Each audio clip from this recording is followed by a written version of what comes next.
ప్రాణంలో ప్రాణంగా మాటల్లో మౌనంగా చెబుతున్నా బాధైనా ఏదైనా భారంగా దూరంగా వెళుతున్నా మొన్న కన్న కల నిన్న విన్న కథ రేపు రాదు కదా జత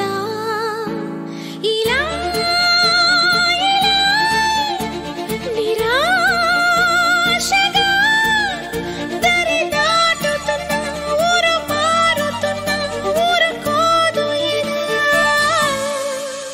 ప్రాణంలో ప్రాణంగా మాటల్లో మౌనంగా చెబుతున్నా బాధైనా ఏదైనా భారంగా దూరంగా వెళుతున్నా మొన్న కన్న కల నిన్న విన్న కథ రేపు రా